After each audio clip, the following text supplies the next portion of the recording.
Olá a todos. Quero começar por agradecer à Embaixada de Portugal e à Embaixada do Brasil na Grécia, bem como à professora Ana Maria Soares, o convite que me foi feito para estar hoje aqui convosco nesta celebração da língua portuguesa. De seguida, queria dar também os parabéns por esta magnífica iniciativa, já que o presente de uma língua, da nossa língua em particular, e o futuro dela, depende acima de tudo do que nós que falamos, do que nós fazemos. Da minha língua vê-se o mar, Virgílio Ferreira e a língua portuguesa. Por que escolhi este título especificamente? Por três razões. Primeiro, porque Virgílio Ferreira é um dos maiores escritores portugueses do século XX. Segundo, porque ele amou profundamente a língua portuguesa. Mas a terceira razão é talvez a mais importante de todas. Esta pequena frase, da minha língua vê-se o mar, é uma declaração de amor. E o amor, sabemos, às vezes pode ser possessivo.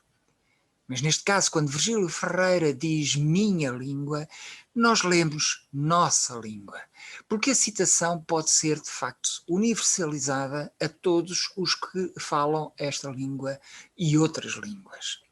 Aliás, a língua portuguesa só viverá se não for propriedade de ninguém, mas se for de todos nós, os que a falamos, com os nossos diferentes sotaques, com os nossos diferentes sons, diferentes palavras. E lembro aqui com especial carinho Mia Couto, de quem o tradutor Nikos Pratzinis recentemente nos falou no Clube de Conversação em Português. Nos diferentes significados também. Diversidade é vida, como a biologia nos ensina. É que de todas as línguas se pode ver e ouvir o mar. Palavras sábias e igualmente belas do professor Dr. José Teixeira da Universidade do Minho. E claro que se de todas as línguas se pode ver e ouvir o mar, também pode-se ver e ouvir na língua grega. Assim, celebrar a língua portuguesa é celebrar em mais do que um sentido, pois ainda por cima há tantas palavras que nasceram, portuguesas que nasceram do grego, é celebrar a língua de todos os que aqui estão juntos a partilhar este momento. Porque a língua é uma das pontes mais fascinantes que podemos percorrer para alcançar uma relação fraternal com o outro. E vindo agora, voltando a Virgílio Ferreira, vou então partilhar convosco algumas referências à língua portuguesa que ele fez, que eu espero que sejam do vosso interesse. A primeira que eu vou aqui partilhar será precisamente a que deu origem ao título desta minha intervenção. E aqui está, as cores, como vocês estão a ver e já deduziram, no fundo para celebrar a diversidade das línguas. E vamos então à citação referida. Falta-me dizer que esta citação foi tirada de um discurso que o Virgílio Ferreira recebeu pela atribuição do Prémio Europália, um discurso que ele proferiu em Bruxelas a 1 de outubro de 1991. Minha doce língua portuguesa. Trago-vos nela a notícia, se alguém a esqueceu, de que nessa língua realizámos os 8 séculos de uma bela literatura e de que nela deixámos a memória do que foi fundamental para a modernidade europeia.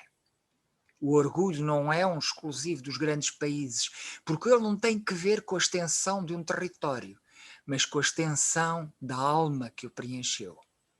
Uma língua é o lugar de onde se vê o mundo e de ser nela pensamento e sensibilidade. Da minha língua vê-se o mar. Na minha língua ouve-se o seu rumor, como na de outros se ouvirá o da floresta ou o silêncio do deserto.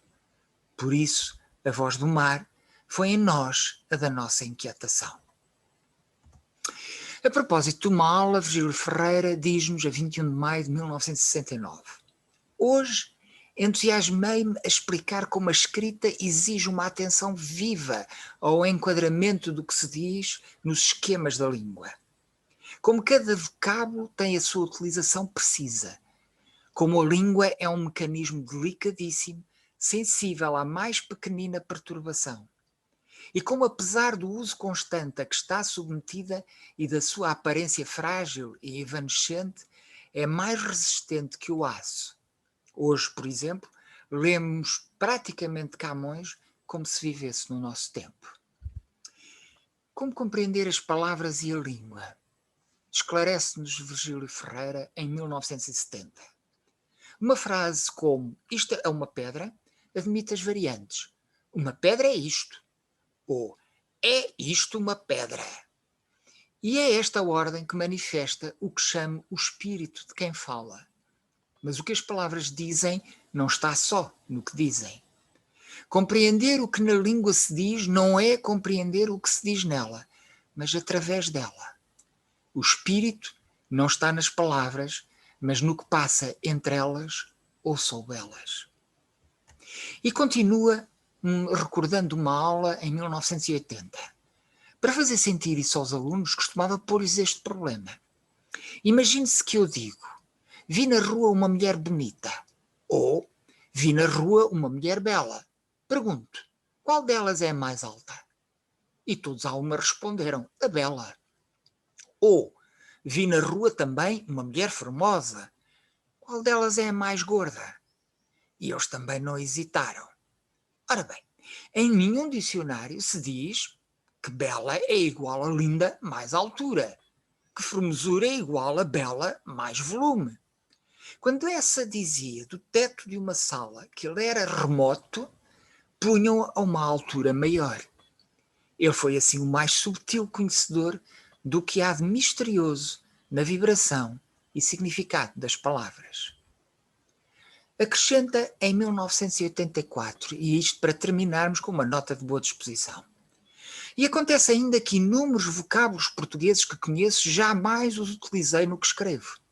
Porque um vocábulo interessa-me não apenas pelo significado, mas ainda pelo seu valor sugestivo, não apenas pela denotação, mas também pela conotação. É assim, aliás, um erro primário deduzir-se o conhecimento vocabular de um autor pelo número de vocábulos que utiliza. Foi um erro vulgarizado que se cometeu a propósito do Essa. Hoje já se não insiste nisso, sobretudo a respeito dos autores modernos. Mas aqui fica o aviso, para o caso de eu ser visado, porque sabei, ó insensatos, que há mais vocábulos na mente de um autor do que supõe a vossa glutologia.